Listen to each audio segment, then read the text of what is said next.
Olá, eu sou Nelson Tavares e eu quero ajudar você a reconstruir as suas emoções. Então, posso te fazer um convite? Que tal eu, você, Joana de Ângeles e doutora Nise da Silveira fazermos um verdadeiro mergulho interior numa linda jornada de busca do autoconhecimento? Quero te fazer um convite. Que tal você mandar a tua história para você reconstruir também as suas emoções para esse número de WhatsApp que está aparecendo aí na tela, contando detalhes bem cuidadosos da tua história, para a gente trazer um especialista e discutir tudo aquilo que você contar para a gente. Com certeza, essa é uma oportunidade de você ter um retorno muito qualificado de coisas que podem ajudar a transformar a sua vida. O convite está feito. Todos os sábados, às 19 horas, a gente tem o Reconstruindo Emoções na TV Mundo Maior. Agora, quando você perder alguma coisa, ou não conhecia antes o programa e quer assistir ao que a gente já fez antes, então você está convidado a acessar o YouTube e procurar o playlist do Seja Barra. Além dos programas anteriores, você vai encontrar toda a programação da nossa casa e você vai ter conteúdos muito interessantes. Com certeza, tudo isso vai te ajudar a fazer esse encontro consigo mesmo, porque pelo autodescobrimento, com certeza as suas emoções serão trabalhadas de uma maneira tão especial que isso poderá transformar a sua vida. A gente te aguarda. Dificuldades com filhos são dos maiores desafios que um pai ou uma mãe podem viver. Dificuldades com o filho e sem saber muito bem como trabalhar isso, porque os filhos vinham acompanhados por especialistas e de repente a pandemia colocou esses filhos dentro de casa, para essa mãe lidar com todos os desafios pedagógicos, psicológicos, terapêuticos de que essa criança necessita, isso não é uma coisa fácil de se viver. A história de hoje vai exatamente falar sobre isso. E como de praxe, a gente traz um especialista, alguém que possa nos ajudar a trabalhar todos os desdobramentos dessa matéria. Pois bem, hoje a gente vai falar com a Leila, que é neuropsicopedagoga. Seja muito bem-vinda. Obrigada, Nelson. Prazer estar aqui. Que bom. E certamente a Leila tem uma experiência enorme para lidar com todos os desdobramentos que a gente vai enfrentar sobre essa questão, porque não é só como lidar, uma série de questões, medicamentos, enfim. Vamos entender a história? Quem entrou em contato com a gente foi a Juliana. O filho dela chama-se Gabriel, ele tem 10 anos e eles residem aqui no Rio de Janeiro. A Juliana fala que o Gabriel vinha com dificuldades de aprendizado já desde um menorzinho, mas que dentro de uma escola, em outra, eles vinham ajeitando isso, que uma escola vinha sugerir uma coisa, sugeria outra. E pai, muito que associa sucesso à aprovação. As pessoas menos vinculadas à questão da educação, não sei se você discorda, eles falam muito de sucesso vinculado à reprovação. Quando o filho fica reprovado, tem que fazer alguma coisa. Mas enquanto não tem reprovação, tudo bem, vamos caminhando. Mas chegou uma fase em que a Juliana percebeu que o filho precisava de ajuda.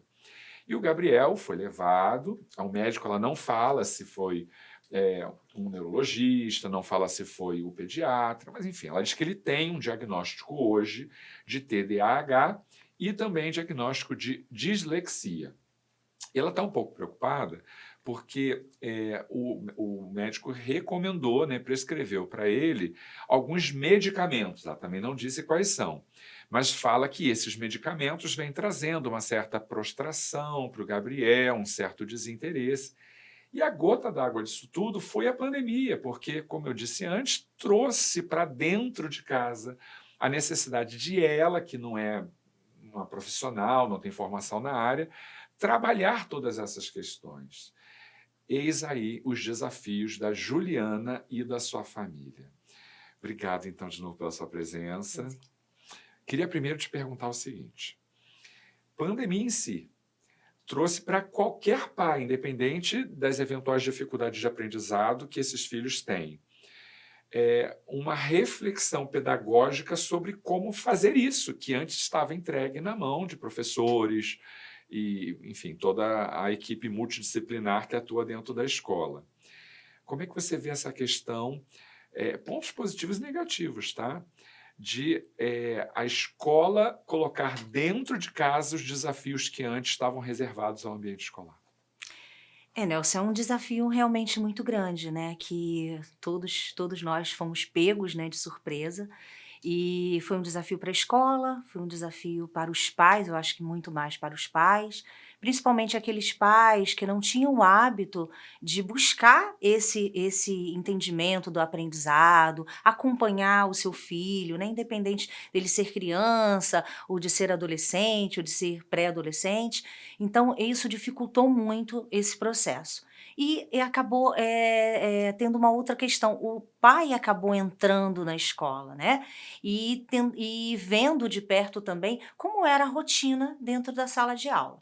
É claro que nós sabemos que, para uma criança que não tem nenhum transtorno, independente das particularidades de cada um, porque toda criança, todo indivíduo tem a sua maneira, né, de aprendizagem, a sua maneira de entrar no mundo, de entrar nesse mundo da aprendizagem, mas a criança com um transtorno e já diagnosticada, é óbvio que a tela dificultou muito mais esse processo. Então a gente até pode imaginar, né, uma mãe que tem uma criança que, o professor está do outro lado da tela explicando ali todo um conteúdo, toda uma matéria, e que a criança está ali, sem atenção, né. O foco aí de uma criança com um transtorno, de déficit de atenção e a dislexia também, que traz o espelhamento das letras e tudo mais, ela vai trazer dificuldades muito maiores. A criança ela não vai conseguir ficar o tempo todo naquela tela, ela vai precisar de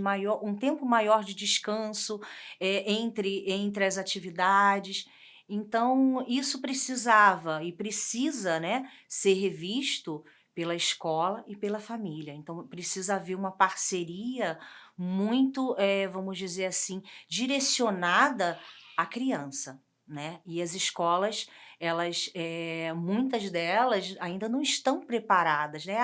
Colocam ali como, é uma escola inclusiva e que todas precisam ser, mas o que a gente percebe é que a maioria das escolas hoje ainda não está preparada para receber, uma criança e auxiliar essa criança nesse processo de desenvolvimento Claro. pedagógico. Lila, muitas escolas hoje têm trabalhado com retorno misto. Algumas crianças estão na sala de aula, outras estão em casa e a aula é transmitida. Crianças que têm algum tipo de dificuldade de aprendizado, o melhor é que elas estejam em sala de aula, que elas sejam prioritariamente aquelas que são acolhidas dentro do espaço escolar. Dentro do possível sim, Nelson. Para uma criança que tem transtorno de déficit de atenção, a presença ela é muito mais forte, porque a gente tem ali, o olhar, a gente tem a questão mesmo que a gente não possa tocar, o chamar a atenção da criança, para alguma situação, para a dispersão dela, e muitas vezes na tela o profissional ele não consegue, tem ali várias crianças, ele não consegue olhar exatamente individualmente, pontualmente para cada criança, então isso dificultou muito, né, mas por outro lado também, tornou-se necessário, e talvez alguns pais conseguiram perceber o quanto a participação deles, né, é importante nesse processo. Eu acho E que esse é o ponto positivo, né? A exatamente. família, havia um discurso de inclusão da família nas escolas, mas isso agora foi definitivamente indispensável. Não Sim. tem como, porque, como eu disse, se os pais não iam à escola, a escola veio até a família, né? Com a pandemia. Uhum. Então, acho que esse é o ponto positivo da Com pandemia, né? certeza, é um ponto muito positivo, porque os pais tiveram oportunidade de adentrar mesmo a escola, e a gente até percebe que alguns pais, diante de alguma dificuldade ou diante do que viram, né, acabaram, sei lá, mudando de escola, repensando a vida escolar daquela criança, percebendo, com um pouco mais de clareza as limitações das crianças. Então, assim, é um dado, Nelson, assim, quase que inédito, mas muitas crianças foram vamos dizer, vistas, né, nas suas particularidades, nas suas dificuldades, com muito mais intensidade, Claro, porque tinha essa participação mais ativa dos pais. claro. Juliana, uma questão. Juliana, aí. Tô trocando, desculpa. Leila, uma questão. A Juliana, quando ela fala que o filho foi para o médico e tal, ela já tinha esse diagnóstico, e agora ele recomendou o medicamento. Esse é um tema muito sensível, né? O uso de medicamentos para crianças com qualquer tipo de transtorno de aprendizagem. E, assim, há opiniões muito diferentes sobre o uso de medicamento. E a Juliana está preocupada, Leila, com a questão da prostração do Gabriel. Ela está preocupada com um comportamento que não era o comportamento dele, né? Para a gente desdobrar essa questão um pouco, como é que funciona? TDAH e dislexia são dificuldades prioritariamente tratadas com medicamentos ou a terapêutica é diferente? Nelson, tanto o transtorno quanto a dislexia, basicamente, o medicamento ele serve apenas para auxiliar em alguns sintomas. Basicamente, ele tira, um pouco da ansiedade da criança, tanto é que geralmente a Ritalina ou Concerta, né, que Concerta É realmente horrível, né? horrível, mas porque a criança não está quebrada. É, Então, esses medicamentos, eles servem, para auxiliar, para a criança ter um pouco mais de atenção. Mas tem realmente efeitos colaterais e realmente precisa ser pensado com muito cuidado, né, quando, você vai optar por dar uma medicação. Existem já profissionais e já correntes que trabalham, né, os transtornos de déficit de atenção, a dislexia, apenas com profissionais, né. São geralmente psicólogos que trabalham, o comportamental, para a dislexia é necessário um fonoaudiólogo, então, assim, se a Juliana, ela não conseguiu ainda ou não localizou esse profissional, é imprescindível que ela busque esse apoio, né, de um psicopedagogo, e de um fonoaudiólogo, porque ele é que vai ajudar a ela, o Gabriel e a escola a entender as limitações do Gabriel e conseguir fazer com que ele avance nessa questão educacional, né. Então isso precisa ser independente do medicamento, precisa ser um trabalho mais coordenado. E o medicamento, ela citou que foi a um médico. Então hoje a gente precisa ter muito cuidado, porque os médicos hoje a gente percebe que o pediatra que muitas vezes não tem nenhuma formação neuropsicológica, né, ele passa, ele simplesmente observa uma criança, que tem alguns sintomas, né, e ele simplesmente, medica, né, vai logo medicando. Só que isso precisa ser muito mais cuidadoso, né. Então eu sugiro, Juliana, que você busque também outros profissionais, que você busque a opinião de um outro profissional, né. Você está preocupada com o desenvolvimento do Gabriel, está preocupada também com a forma, né, que ele está lidando. Esses medicamentos, ele realmente ele tem reações, a criança precisa de um tempo para se adaptar a esse processo, em alguns casos precisam até mudar, então são testes, né, que são feitos e a criança também sofre com todo esse trabalho. Então, precisa ser revisto, buscar novos profissionais, se ela está em dúvida, buscar uma nova opinião. Esse seria o Qualquer ideal. medicamento, de uma maneira geral, precisa de um tempo de adaptação. E, Uhum, particularmente por se tratarem de crianças, né, sem dúvidas. é mais cuidadosa ainda essa cautela, né, essa necessidade de estar acompanhando, vendo como é que ele reage, Sim, trabalhar a própria dose, às vezes, do medicamento, né? exatamente. Mas existe medicamento seguro para casos dessa natureza? Porque, assim, a gente ainda não conhece com muita clareza os efeitos colaterais disso, Sim. né? Sim. Isso todo medicamento, tanto o antidepressivo quanto a Ritalina, né, o Concerta e muitos outros que tem hoje no mercado, certamente eles têm efeitos colaterais, são medicamentos que eles só são vendidos com uma receita, né.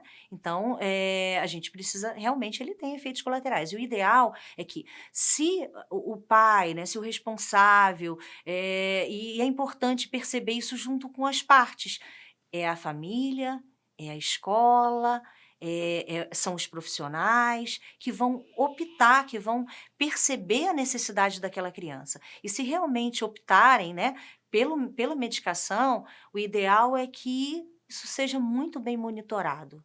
E também não não queira, fazer desses medicamentos uma muleta para a criança, né. Então, é importante que esses medicamentos eles sejam pontuais em alguns momentos, para a criança conseguir se entender, conseguir entender a forma da sua aprendizagem. Certa vez, a gente atendeu no atendimento fraterno uma pessoa cuja filha tinha tomado por 3, 4, 5 anos o medicamento, ela entrou na universidade, e é curioso que todas as vezes que ela tinha insucesso acadêmico e tal, ainda que ela não tivesse mais os sintomas que a levaram a iniciar, né, os medicamentos, ela queria tomar o medicamento. Ela fez meio que do medicamento uma muleta para o insucesso. Ah, eu não fui bem. E as pessoas têm momentos de insucesso, nem Sim, sempre elas são, né, sim. bem-sucedidas nos seus desafios acadêmicos, profissionais. E aí, toda vez que alguma coisa não ia bem, é porque eu não tomei medicamento. Ela queria voltar para o medicamento. Esse é o efeito colateral que não é físico, é de ordem psicológica, emocional e também é grave, né? Sem dúvida. E tem um outro ponto também que é bem importante, que muitas vezes a própria família trata aquela criança, aquele adolescente, como se fosse um doente, né. Trata com diferença e não é isso, né. Ele tem apenas alguma dificuldade de aprendizagem que, com treino ele vai conseguir aprender, né, a lidar com essa dificuldade dele.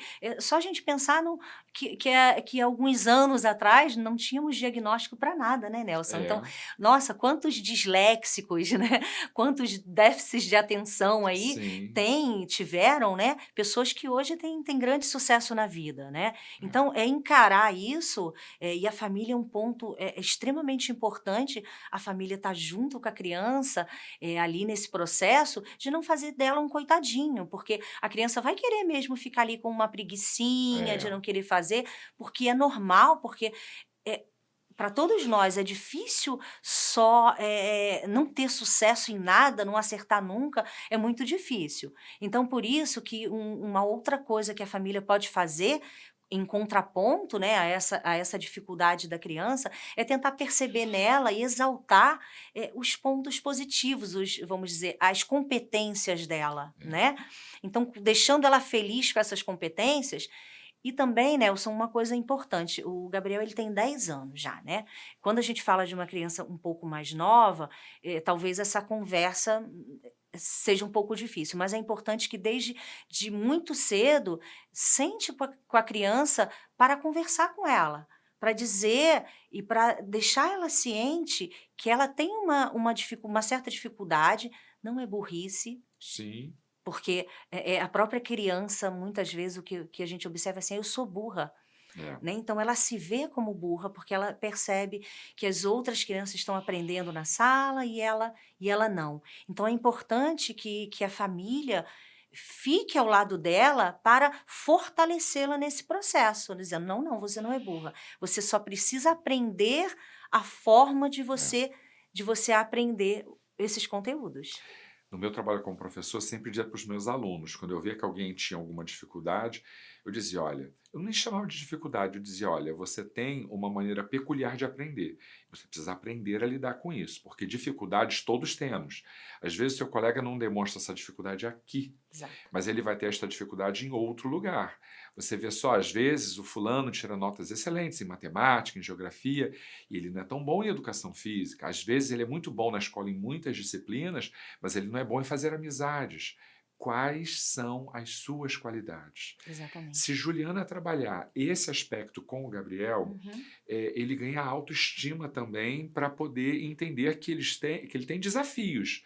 Ele não tem limitações, né, Exatamente. só, mas às vezes o próprio pai, a própria mãe não tiveram eles, né, esse feedback. Então exigir que Verdade. eles tenham isso com o filho é muito difícil. Então, para Uhum. ajudar a Juliana, como é que ela fala isso para o Gabriel? Como é que ela lida isso? Tem alguma palavra que não é recomendada? Como é Uhum. que ela lida com essa coisa de explicar para o Gabriel?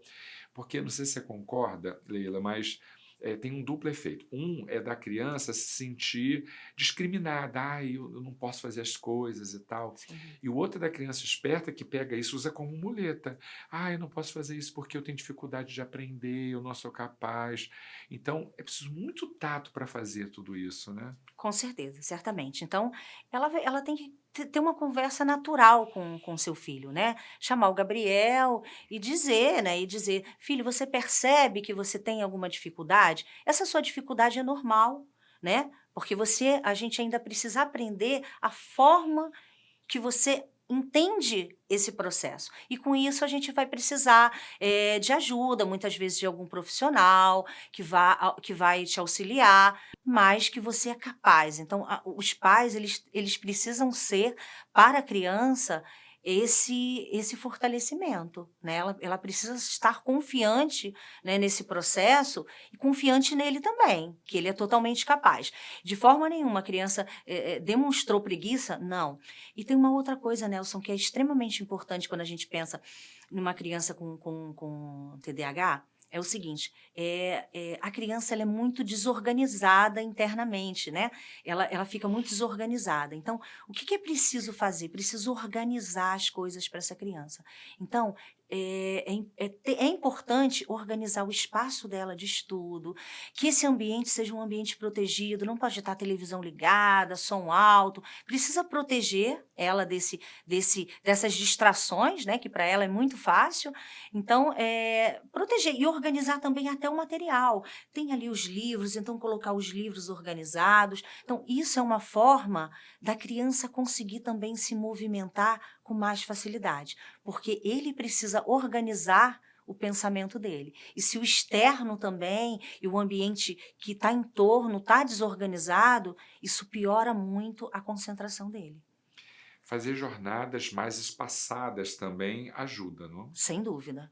Sem dúvida. Então, fazer estudos pontuais. Então, a criança veio da escola, né? Se ela chegou da escola, então acabou de ter aula online, ela precisa ter um tempo ali de descanso, de brincadeira, ela precisa ser criança, né?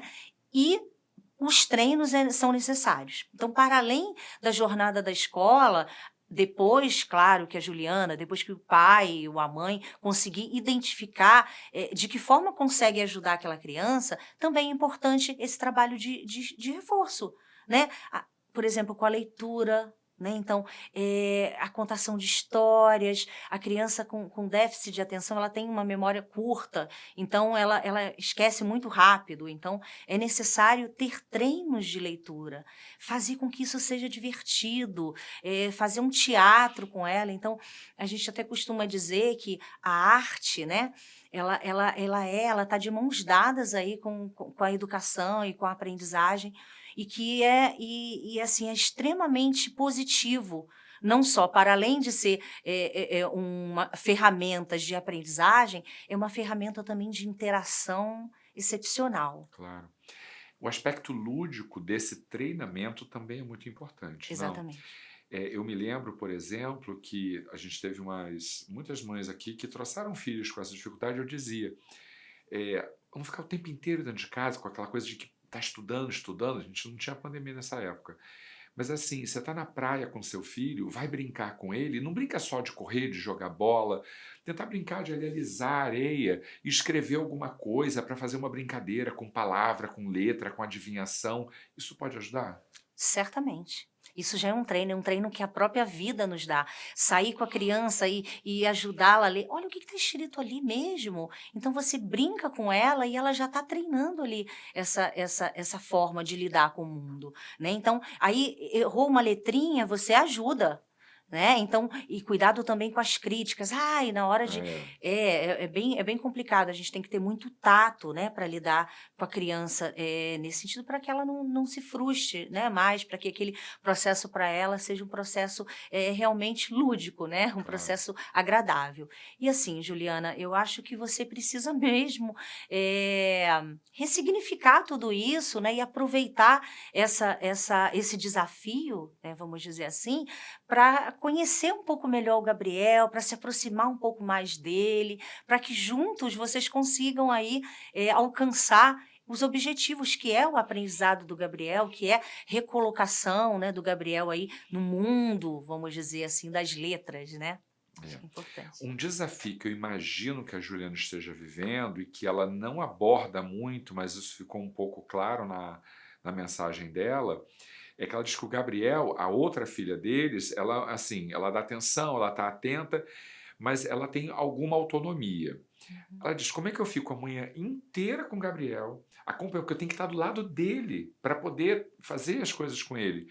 E logo depois que termina, eles têm que almoçar, mas o almoço não está pronto, porque eu deveria estar fazendo o almoço. Então ela tem um desafio da organização doméstica que não é fácil, né? Sim. É, aí tem uma questão assim que não é de ordem pedagógica. É como incluir a família toda nessa dinâmica de auxílio, porque alguém precisa fazer esse movimento de auxílio de estar perto, né? E alguns têm mais facilidade do que outros, às vezes o pai não tem tanta sensibilidade para isso, ou a mãe não tem. É um desafio. Como é que, assim, as experiências que você conhece, como é que é feita essa divisão?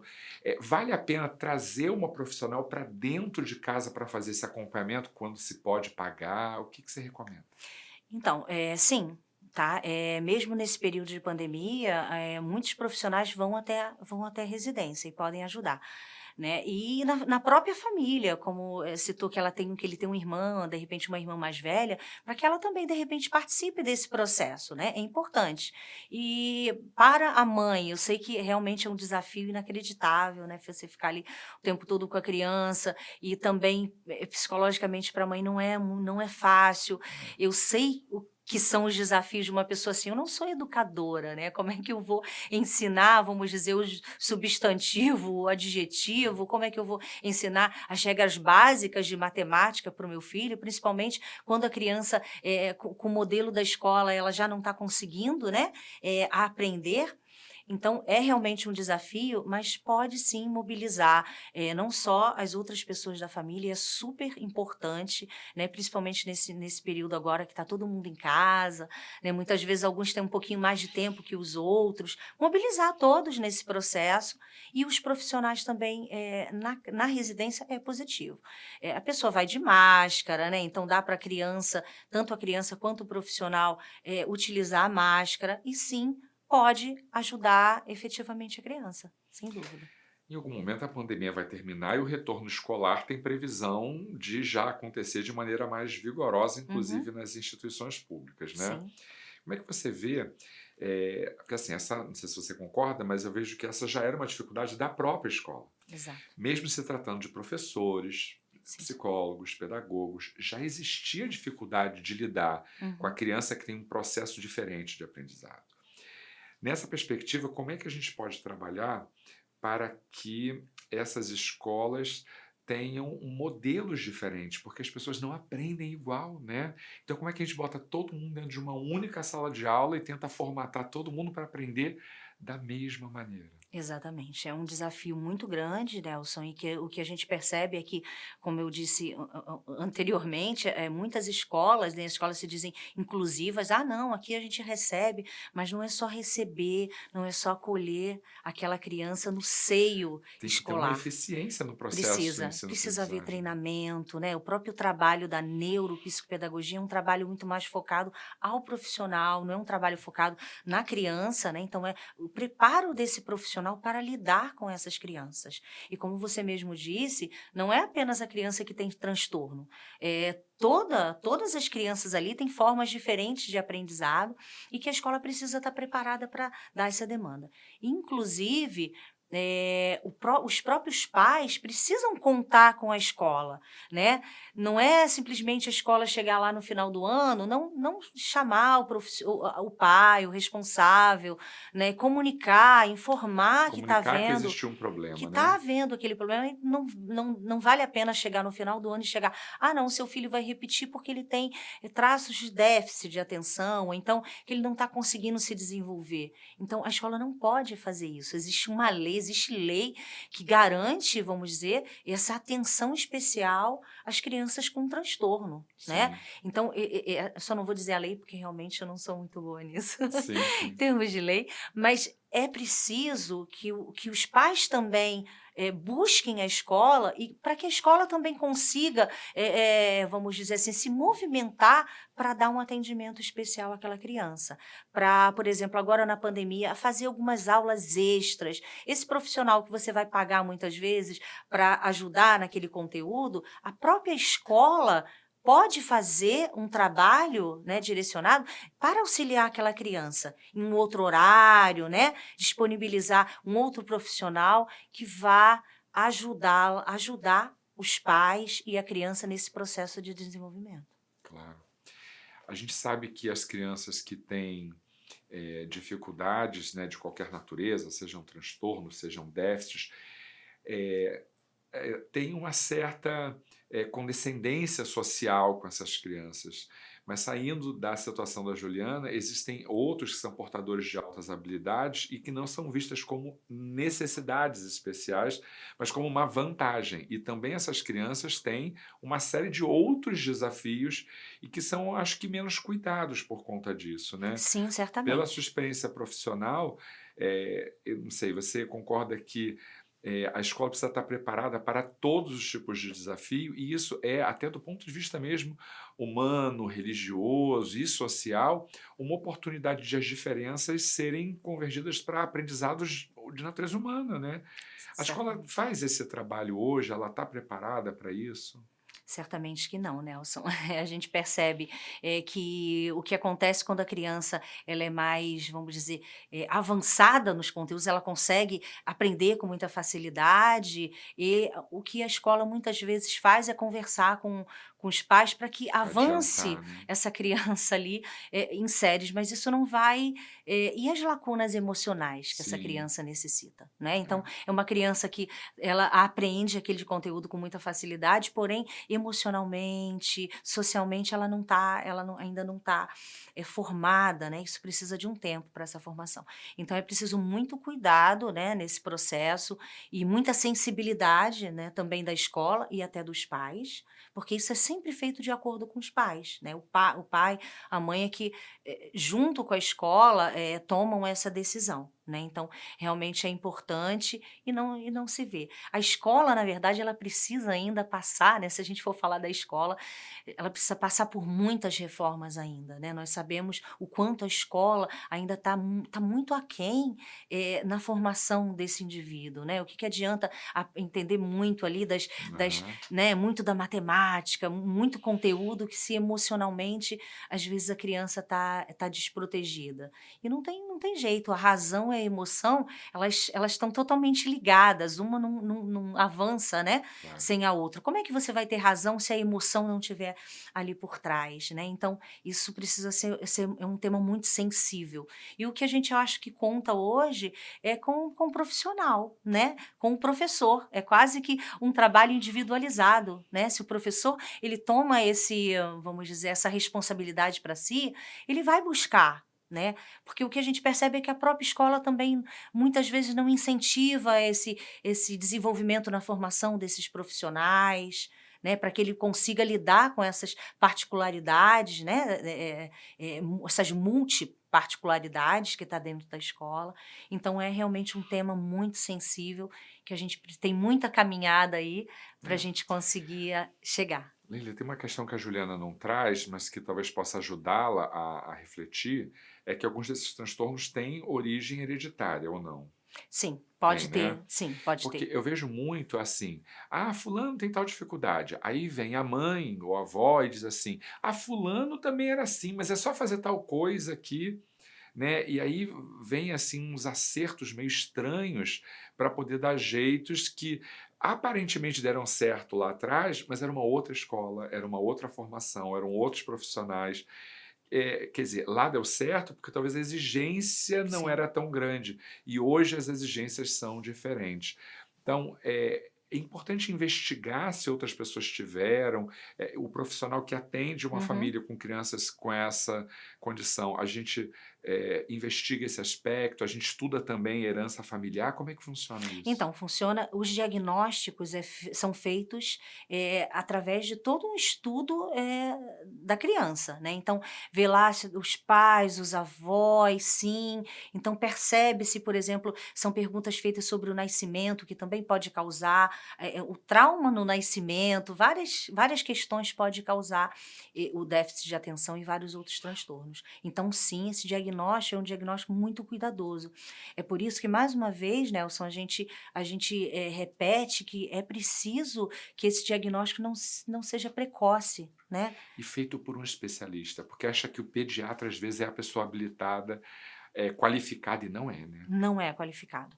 É preciso um neuro, né, para poder fazer uma investigação, de repente através de imagens, se for necessário para descartar. É preciso também verificar questões básicas, né, como audição, visão, né, a fala da Porque criança. pode haver, né, Isso algumas. pode haver, isso pode estar associado. Então, muitas vezes, você vai a um pediatra, o pediatra olha ali no aparelhinho, mas não pede um exame mais aprofundado. É. O exame de vista é um muito básico, não faz nada aprofundado, e que isso pode estar dificultando esse aprendizado dessa criança. Tá, ele pode ter um transtorno, mas ele pode ter várias outras coisas ali associadas, como também questões psicológicas. Essa criança pode ter passado por algum trauma na infância, ou pode ter uma baixa autoestima muito grande, que isso dificulta muito ela nesse processo, não só no social, mas também no de aprendizagem. Porque ela fica tão insegura, ela é tão insegura, que ela não consegue sequer levantar o dedinho ali para perguntar, para fazer uma pergunta, para se colocar.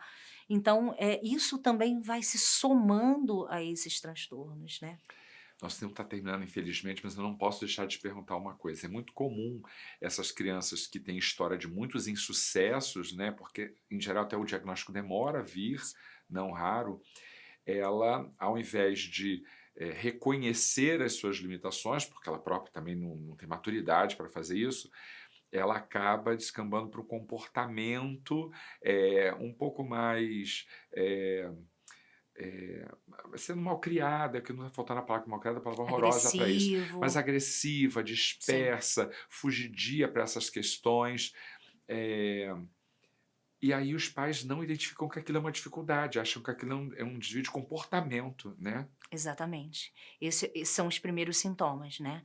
É a criança quando demonstra a criança quando tem alguma coisa que não está bem, a primeira coisa que ela demonstra é irritabilidade, né.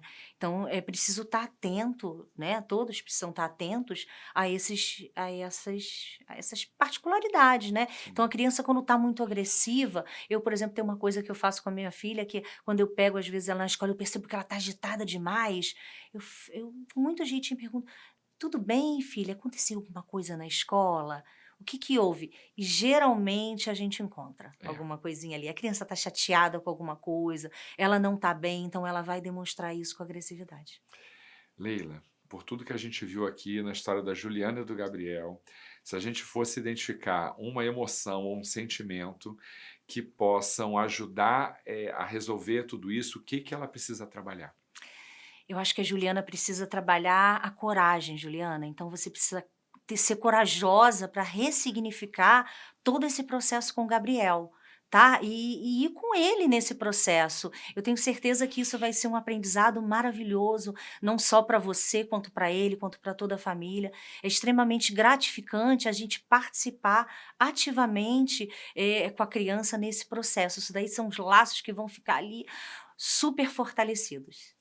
E ter coragem também, Juliana, para reconhecer que, ainda que seu filho eventualmente tenha dificuldade de cognição, ele tem um monte de outras competências que podem ser exploradas, que podem fazer dele um pensador fabuloso, um artista reconhecido, uma pessoa, um humanista fabuloso, sabe? Alguma coisa de muito boa, para além das pequenas dificuldades que o seu filho enfrenta, podem ser reconhecidas para valorizá-lo como um ser humano fantástico e muito especial, não é verdade? Sem dúvida. Nossa, isso é o principal, né, você perceber essas competências e exaltar essas competências, fazê-lo feliz, né, fazer ele satisfeito com aquelas competências e incentivar ele também nessas competências. Olha, ouvindo a Leila, vocês já chegaram a uma conclusão. Não podemos entregar diagnóstico das dificuldades de aprendizado que os nossos filhos têm a qualquer profissional. Então, se você já tem algum tipo de diagnóstico, mas não confia na origem desse diagnóstico, acho que vale a pena recomeçar o processo, né? Certamente, Com certeza. Vai, procura um outro profissional, procura uma outra, vertente, procura outras, vamos dizer, diagnósticos, né. Claro. Investiga um pouco melhor, porque isso com certeza vai fazer muito bem, né, e quem sabe acabe localizando e achando aquele profissional certo para auxiliar você nesse processo. Papo gostoso. Olha, a gente, você vê que eu encerrei e continuei, porque a gente, de verdade, tem muita coisa para poder dizer. Muito obrigado pela tua presença, Nada, eu que tá? agradeço, prazer muito grande. Quantos desdobramentos interessantes o caso da Juliana trouxe, na verdade? O fato de a gente ter um filho com transtorno de aprendizado faz com que toda a família se mobilize em torno da solução dessas questões. E quantas questões, não só de aprendizado, mas humana, no tratamento, a gente precisa ter sensibilidade de perceber. Mas como é difícil fazer isso sem ter formação pedagógica, sem ter formação psicológica, a gente só consegue imaginar os desafios de quem vive essa realidade. Mas olha, algumas coisas a gente chegou à conclusão aqui. A primeira, a necessidade de um diagnóstico preciso. E como fazer isso? Esse diagnóstico depende essencialmente de um profissional qualificado. Onde estão esses profissionais? Quem são eles? A gente recomendou que fosse feito então o trabalho com um neuropsicólogo, principalmente com um neuropsicólogo. A atuação dos psicopedagogos também é fundamental. Mas tudo bem, diagnostiquei, e agora? A gente sabe o quanto é difícil obter recursos para fazer esse acompanhamento constante, mas hoje a internet, a gente está aqui tratando dessa questão, para vocês terem uma ideia, né? E muitos outros caminhos podem ser encontrados para ajudar nessa família a encontrar uma solução, um conforto para esses desafios. A gente quer encontrar também algumas orientações na proposta de doutora Nise da Silveira. Então vamos dar uma olhadinha no que ela sugere para a gente, o que ela levanta como importante? Olha, presta atenção nesse trecho. Para todo e qualquer distúrbio orgânico, psicológico ou mental, é indispensável o tratamento com um profissional especializado e ministrados os devidos recursos de medicamentos quando necessários, considerando-se a área em que se manifesta. A gente tratou disso.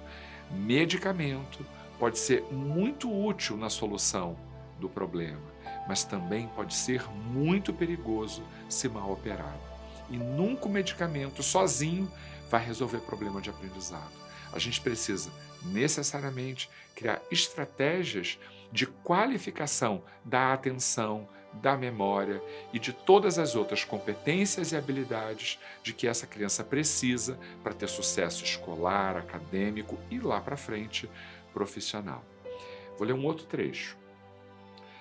Constantemente, o ser humano se entrega a soluções rápidas ou receitas milagrosas, que diminuam ou que acabem, mesmo que superficialmente, com o mal-estar que lhe aprisiona e não se preocupa em conhecer o sentido deste sofrimento que o envolve.